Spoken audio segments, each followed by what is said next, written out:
Salut tout le monde, je m'appelle Bradley et bienvenue dans cette nouvelle vidéo. Mes voleurs, mes voleuses, comment allez-vous? En tout cas moi, tout va pour le mieux. Aujourd'hui on se retrouve dans cette nouvelle vidéo où on va enfin parler du scandale Beehive du groupe iKON.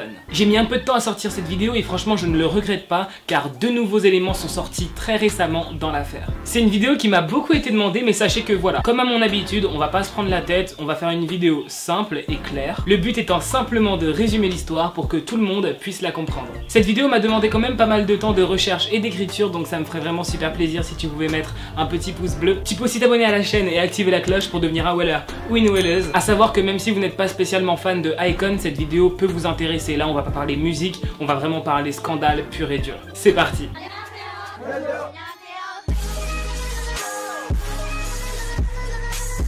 Kim Han-bin, plus connu sous le nom de Beehive ou Beehive si vous voulez vraiment bien prononcer. Il lui est arrivé la pire chose qui puisse arriver à un idol de K-pop, c'est-à-dire un très gros scandale, assez gros pour le faire sortir de son groupe de K-pop. iKON est un groupe très populaire et personnellement le fait qu'il n'en fasse plus partie, ça m'attriste beaucoup. Toute cette histoire commence par un article de Dispatch qui est un très gros média coréen. Dispatch a affirmé dans un article que Beehive est impliqué dans une affaire de drogue ayant eu lieu en 2016. Mais alors que s'est-il vraiment passé? Pour commencer, Dispatch a récupéré des messages entre Beehive de iKON et son dealer. Et je tiens déjà à appuyer sur le fait que tous ces messages sont réels, ce sont des screenshots de conversations Kakao Talk. Kakao Talk qui est un peu le WhatsApp coréen. Dans cette discussion, on voit Beehive de iKON en train de discuter avec une fille qui a pour pseudo Mademoiselle A. Et rien que dans cette discussion, Beehive est carrément cramé, on apprend carrément tout. Je vais un peu vous résumer leur discussion. Beehive a demandé à cette fille quels sont les tarifs s'il veut acheter de la LSD. Le LSD qui est une drogue hallucinogène. Il lui a demandé est-ce que le LSD est une drogue forte car il aimerait la tester. Il lui a même dit que s'il pouvait, il en prendrait tous les jours du LSD mais il ne peut pas le faire parce que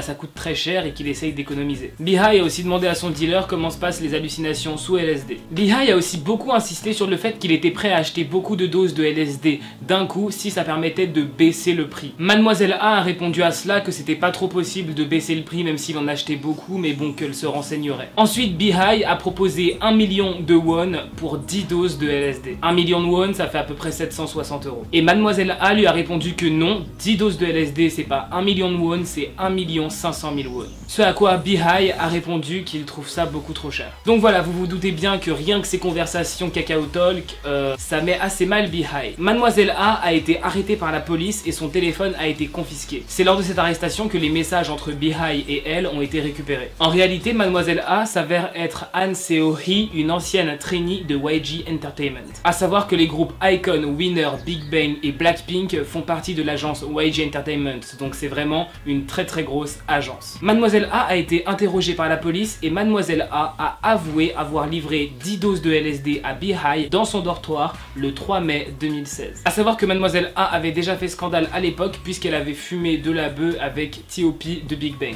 Je continue de l'appeler Mademoiselle A plutôt que Han Seo-hee parce que c'est beaucoup plus simple comme ça.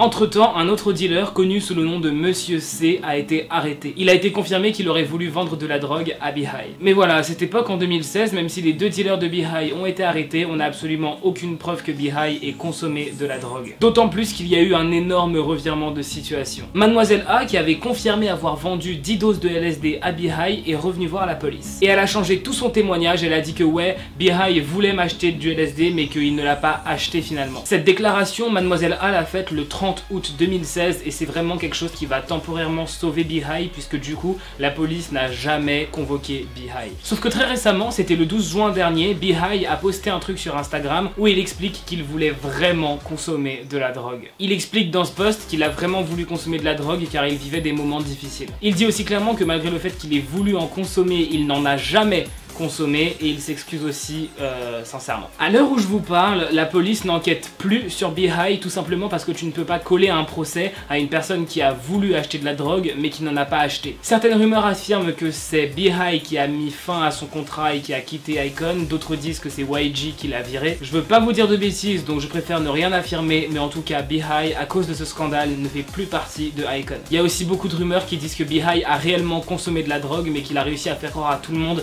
qu'il n'en a n'a pas consommé. D'ailleurs, selon un psychiatre coréen qui a pu lire la discussion entre Beehive et Mademoiselle A, il a décelé certaines formes de toxicomanie chez Beehive et de dépendance aux drogues. Selon ce psy, il est sûr que Beehive a déjà consommé de la drogue. Par exemple, selon ce psychiatre, la manière de Beehive de vouloir acheter 10 doses de LSD d'un coup montre qu'il a peur de manquer et que donc il est dépendant. On va terminer avec cette information qui est sortie très récemment et qui m'a beaucoup choqué, et je pense que ça va aussi vous choquer. Rappelez-vous, dans l'agence YG Entertainment, il y a plein de groupes, notamment Blackpink, Winner, Big Bang, iKON et vraiment beaucoup d'autres artistes. Mademoiselle A, la fille à qui Beehive demandait de la drogue, a affirmé que chez YG Entertainment, il y a 4 artistes qui consomment de la drogue. Ça veut dire que à part Beehive, chez YG Entertainment, il y a 4 artistes qui consomment de la drogue. Quand on a demandé à Mademoiselle A, est-ce que ces idols sont en activité en tant que star de K-pop, elle a répondu que oui. Ça peut littéralement être n'importe quel artiste chez YG. J'ai essayé de clarifier l'histoire au maximum, vraiment j'ai compressé la chose pour que ce soit vraiment clair et que tout le monde puisse comprendre, quitte à éviter certains détails, voilà, pour que la vidéo soit simple à comprendre. J'espère que j'aurai réussi ma mission de vous faire comprendre ce scandale dans les grandes lignes. Merci d'avoir regardé cette vidéo. N'oublie pas de liker la vidéo si elle t'a plu, tu peux aussi t'abonner à ma chaîne et activer la cloche pour devenir un weller ou une welleuse. Et on se dit à la prochaine pour une nouvelle vidéo. Bye, trop de love entre nous.